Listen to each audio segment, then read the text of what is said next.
Chapter 6. First Light. In the back of his mind, Pierre heard a low growling, then the sound of claws digging into tree bark. I must be dreaming, he thought, pulling his blanket tighter around his shoulders. His head ached even worse than it had the night before. He was just drifting back to sleep when a second growl came. A bear. Pierre's eyes flashed open. Crouched at the base of a pine was Andre Bellegarde, scratching the bark with his bear claw necklace. Ha ha ha! Belay crackled from behind. He trotted to Pierre's side and leaned directly over his face. Portage time, he croaked, his eyes black and glittering. Say goodbye to your pretty dreams. Belay breathed and smelled of stale liquor, and his mutilated nose was even uglier than Pierre had remembered it. Go away, Pierre said, but Belay and Bellegarde picked up the canoe that had been Pierre's shelter for the night. Pierre blinked as bits of leaves and sand fell onto his face. While the men carried the canoe away, Pierre focused his sleep-swollen eyes. It was still dark, but the canoes were all gone. The few men who remained in camp were picking up parcels from the pile at the end of the beach and starting up the trail. Pierre scrambled to his feet. He stuffed his blanket into his pack and hurried over to help with the work. His muscles were sore. His right hand was raw and aching. It's time to work, Graybeard, Belay greeted him when he got to the pile of parcels. We were ready to leave you for bear bait. Mr. McKay said, Good afternoon, lad. I hope you weren't waiting for us to bring you breakfast in bed. Pierre's cheeks were hot. His head pounded. His lips felt dry and cracked, and his mouth tasted as if it were filled with sawdust. Belay helped Lalonde hoist his double packs into place. Lalonde paused for a moment to adjust his tump line and winked at Pierre. He patted the boy on the shoulder and grinned. It's an easy carry, son, he said, trotting off with his usual springy stride. I think we start you with one pack today. Belay reached for a parcel. His hair was still plastered with bits of sand and leaves from sleeping on the ground. Pierre tried not to look at his face. No, give me the same one as everyone, Pierre insisted, anxious to get away from Belay as fast as he could. Whatever you say. Belay heaved the first pack onto his back. The straps cut into Pierre's shoulders and jerked him backwards. He wheeled his arm to keep from falling. Belay grinned. Ready for another? Pierre grasped as he tottered to maintain his balance. I'll come back for the other one. As you wish, Belay snickered, taking 2 packs for himself as Pierre started up the path. The trail was rugged. As Pierre stepped from one rock to the next, he tried to imagine how embarrassing it would be to trip while carrying only a single pack. Before he was halfway up the ridge, La Petite passed him, stepping out into the bushes and back onto the trail without breaking stride. 3 bundles were stacked on his pack. Pierre multiplied 3 times 90 in his mind and couldn't believe La Petite carried that much weight without even slowing down. Belay and another man, both portaging double packs, passed Pierre before he reached the crown of the spruce-covered hill.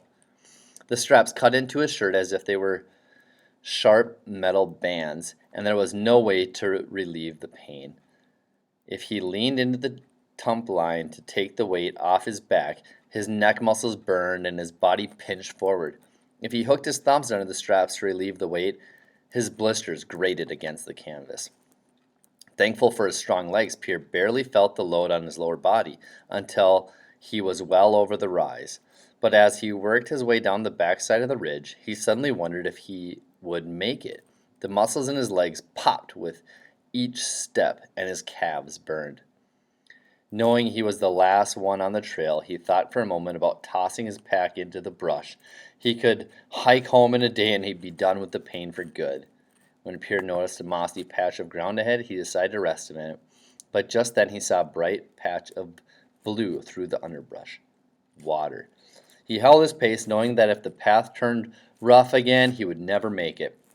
The trail took a sharp turn to the left and suddenly got steeper. Pierre groaned, but there was no stopping now. Partway down the hill, he looked up. The entire crew stood at attention below, facing him. Pierre heard taunts and jeers inside his head, yet the men just stared strangely silent. As Pierre leaned into the tumbline, he saw La Petite whisper something to Lalonde. Both men grinned. "I'll show them," he silently vowed. Throwing caution aside, he doubled his pace, risking a headlong tumble. His legs gave out as he reached the shore. La Petite caught him under his arms as the weight of Pierre's pack twisted his body around and jerked him backward. His feet flew up, and he nearly rolled into the river. Suddenly the men cheered. La Petite helped Pierre out of his pack straps and onto his feet. Several men stepped forward and clapped him on the back. He was confused even more when Charbonneau stepped forward and shook his hand, saying, "Fine carry, son."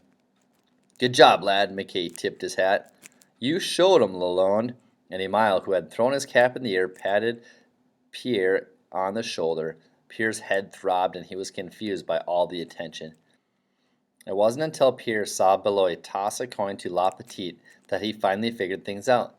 Pierre knelt to examine his pack. He lifted the flap, and a handful of musket balls rolled out. Someone had stuffed his pack with bags of lead shot. He wondered how many had bet against his making it. Pierre took one of the heavy balls in his hand and stood up. His knuckles went white as he squeezed the bullet in his palm. How stupid could he be? "A lucky carry," Beloit said, spitting into the rocks at Pierre's feet as he stepped toward the waiting canoes. A man-sized portage would have flattened him. "I told them you'd make it," La Petite said, "but they refused to believe. Their doubt has cost them dearly." He paused and rattled the newly won coins in his palm. If that pack weighed an ounce, it weighed 200 pounds. The musket ball dropped from Pierre's hand onto the black. "You mean it weighs as much as a double pack?" "Without a doubt, my young voyageur." "Young, I'll believe," Beloit snarled as he turned to climb in his canoe. "As for a voyageur, we shall see." But Pierre was looking at his pack, amazed at what he'd done. La Petite gave Pierre one more clap on the back and waded out to his canoe. The young man collected only a few more wagers after he had taken his place in the stern. He turned toward Pierre one last time, raising his leather coin pouch high and jingling it by his drawstrings. "See me at the next portage, Pierre," he called out. "I'll give you a share of the winnings." "I've got a little something for you, too," Lalonde said, waving his paddle at Pierre. "We pick our ponies pretty well, eh, partner?"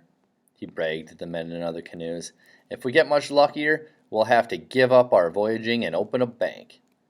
Despite the chorus of boos from middlemen who'd lost money in the betting, Charbonneau's canoe was under way a moment later. As they started upriver, Lalonde took up an old French song. At the chorus, Pierre joined in, pulling as hard on his paddle as his blisters would allow. He was glad to have his first portage behind him, but he was uneasy about the carries that lay ahead. That if the path turned rough again, he would never make it. The trail took a sharp turn. Custodian, please come to the main office. Custodian to the main office, please. I'll edit that one out. The trail. Could Brenda Bolger please come to the main office? Brenda Bolger to the main office, please. "I'll show them," he silently vowed. Took up an old French song. Could Darian Weber and Emma Almanza please come to the main office? My goodness. "Behold the fair Francois, behold the fair Francois. She would..."